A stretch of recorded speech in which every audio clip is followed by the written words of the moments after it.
Alright, so I'm at Cedar Point today. This is my first day off I've had.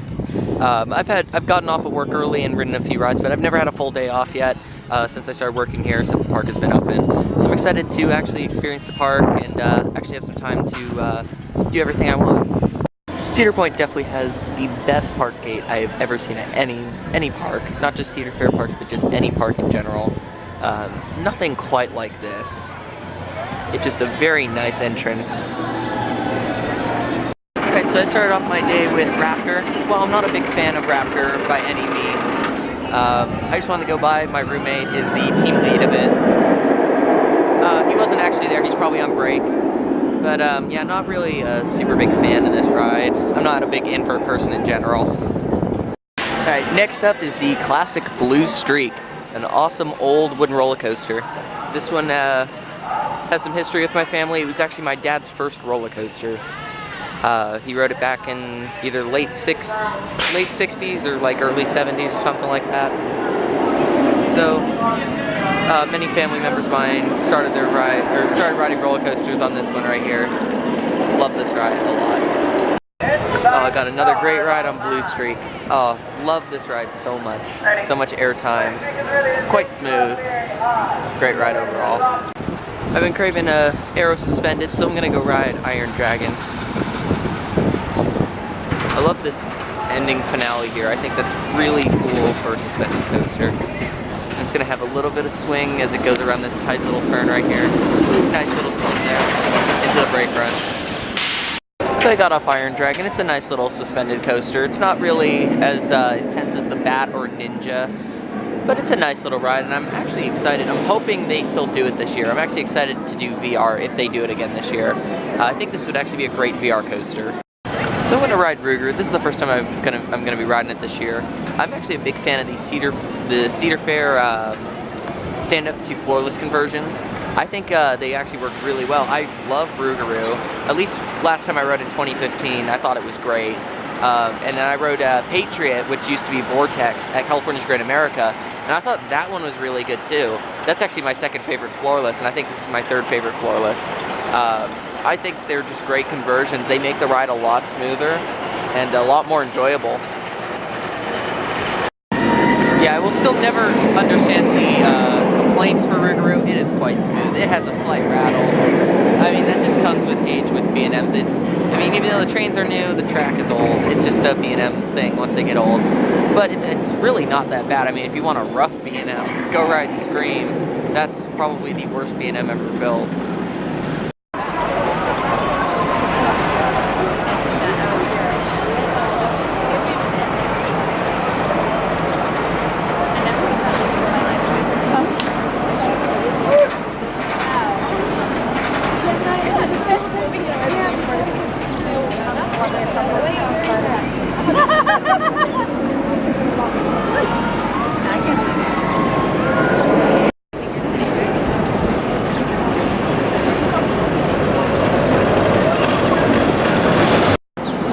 So I got a ride on Millennium Force. Still, you know, I'm kind of iffy on this ride. I mean, it's the ride I do work, but it's a legendary ride, but ride experience-wise, it's not my favorite. It has the same issue for me that Goliath at Magic Mountain does. It just doesn't have a lot of force and doesn't have a lot of airtime. Time to ride this awesome wing coaster known as Gatekeeper. I think it's a really good ride, very underrated.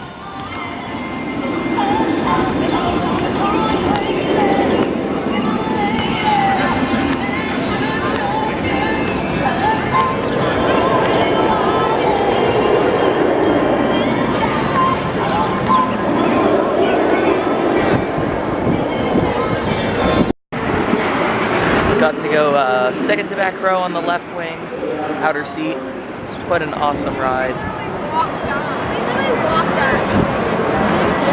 Alright, so next up I'm going to ride Wicked Twister. I love this coaster. I think it's the best impulse coaster just because of that backwards twist going up. I can't ride, you know, the other ones without wishing it had the backwards twist. It's quite an awesome experience in the back row. Now, I think the perfect impulse coaster would be the front spike that V2 at Discovery Kingdom has to the inversion, and the backward spike of Wicked Twister would be the best impulse coaster ever made. Intamin, please do that. I have to ride Windseeker. I need to eat soon, but I need to ride Windseeker. If you didn't know, I am the biggest Windseeker fanboy. I've ridden 5 Windseekers in 6 different locations. Rode it at Knott's, rode it once it got moved to Worlds of Fun, and then ridden a few others. I think the only one I'm missing is the Canada's Wonderland one.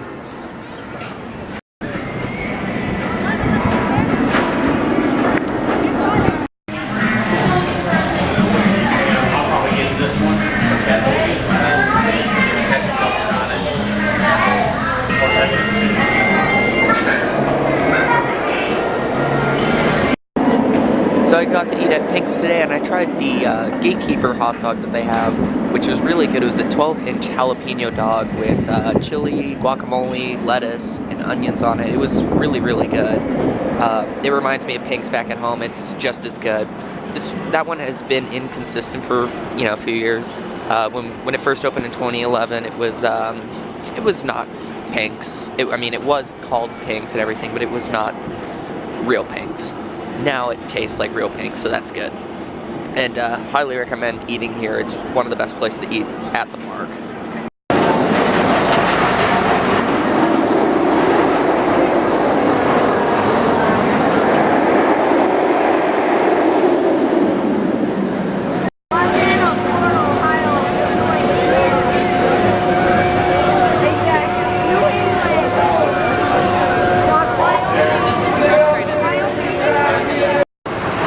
So I just got off Valraven, and I actually really enjoyed it in the back row. I think it's pretty fun.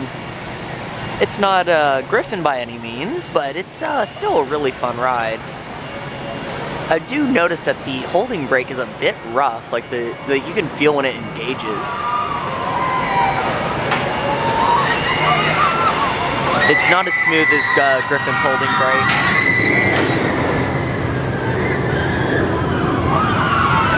But I do actually prefer the vest restraints on dive coasters. I feel like, I know a lot of people are saying that you don't catch as much air. I think you do catch more air on them. And I think they just make a more comfortable ride for dive coasters. Now for inverts, on the other hand, Banshee should not have vest restraints by any means. But Valraven, totally fine with them. I don't have that back issue I had. I don't know if you guys have been following me for how long, however long you've been following me. When I rode Banshee back in 2015, I had a bad issue with my back riding it. It was excruciating pain the entire ride. I somewhat get that pain on Gatekeeper if I ride it multiple times. I don't get it if I ride it once. But I think Banshee, because it's more about positive G's, something about the positive G's and those restraints can mess with my back. But for some reason on Valraven, even though it does have quite a bit of positive G's, a lot of the ride is positive G's, and I had no issue with them. I could probably ride this all day and probably not have an issue with it. Gatekeeper, usually after the end of one ride I can start to feel it, and then second ride, yeah, it starts to hurt. But Valraven, no issue whatsoever. So I just got off Top Thrill Dragster, and I've actually been working this ride the last few days, and it's a really fun ride to work. But now that I've seen the ride, the launch doesn't really feel like anything anymore, and doesn't seem that fast as it used to. This ride, though, when I first rode in 2011, was the last ride I was ever scared to ride, and I cried on this thing. Now it is my favorite ride at Cedar Point.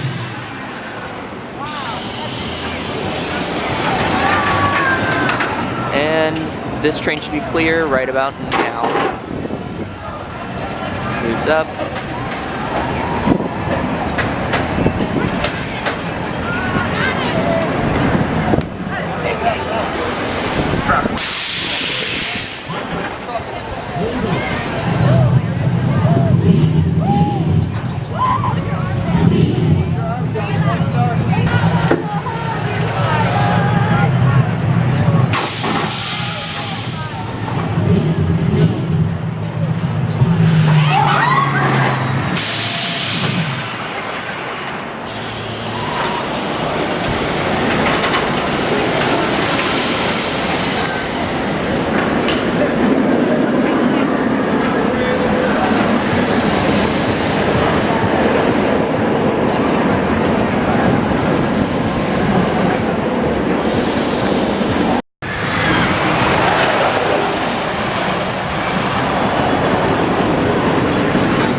So I just got off the Magnum in the back car. Oh man, this is such a great classic coaster. So much airtime, such a great ride. The triangle-shaped hills are just amazing. It's not sustained airtime, but it's just strong jerks of airtime, and it's just amazing. I would say overall it's my second favorite aero coaster, right behind Viper from Magic Mountain. Fantastic classic aero coaster. Now on to another classic aero coaster, Gemini. This one I really love just because it's reminiscent of the old Colossus from Magic Mountain. As you know, I love Colossus from Magic Mountain. Gemini, on the other hand, I mean, it's nowhere near as good as Colossus was, but it's still a fantastic ride. Alright, time for yet another aero classic, the Cedar Creek Mine Ride. This is an older mine train, hybrid structure, and you know, it's actually one of my favorite mine trains. A lot of people don't really like it, but I think it's actually one of the better mine trains out there.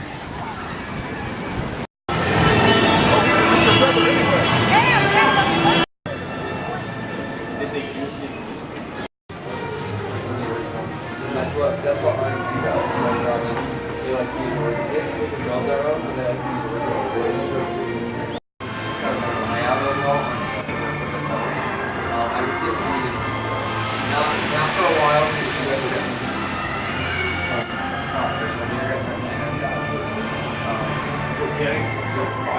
You know what Valerie is? It's not against all.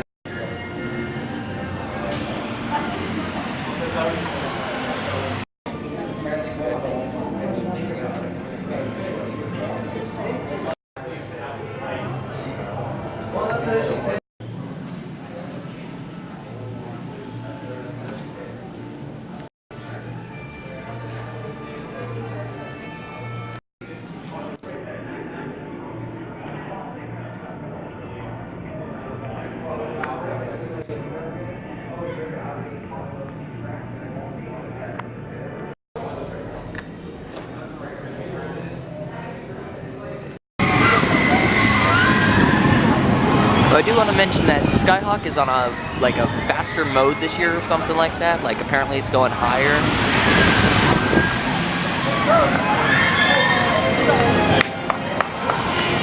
Rode it the other day and it's pretty fun. I love these S&S swings. I wish more of them got built. I wish the one that Knott's got a few years ago, you know, that they got rid of a few years back wasn't a pay-for ride. Theirs is a full-size one like this.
Alright, so I just waited about an hour for Steel Vengeance. That wasn't too bad of a wait.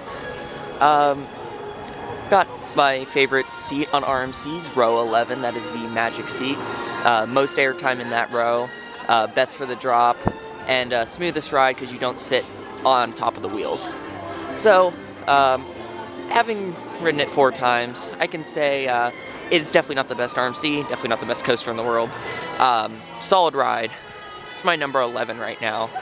I would say in terms of RMCs, it's about number 4 for RMCs.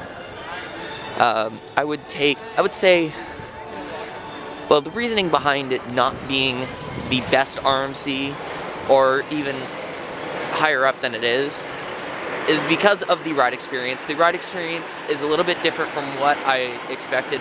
I expected it to be more like Wicked Cyclone. So Wicked Cyclone's my #1 steel coaster, and my #2 RMC overall. And I thought this ride would be more like Wicked Cyclone, but it's actually more like Outlaw Run in my opinion. It has less hang time and more just flying through inversions, and I think that's fine. Right, so I was able to get on every major coaster today except for Corkscrew, which, I mean, I don't really care about its Corkscrew, but everything else, able to get on, had a great day. I should be back tomorrow. I should be off tomorrow unless they change my schedule last minute.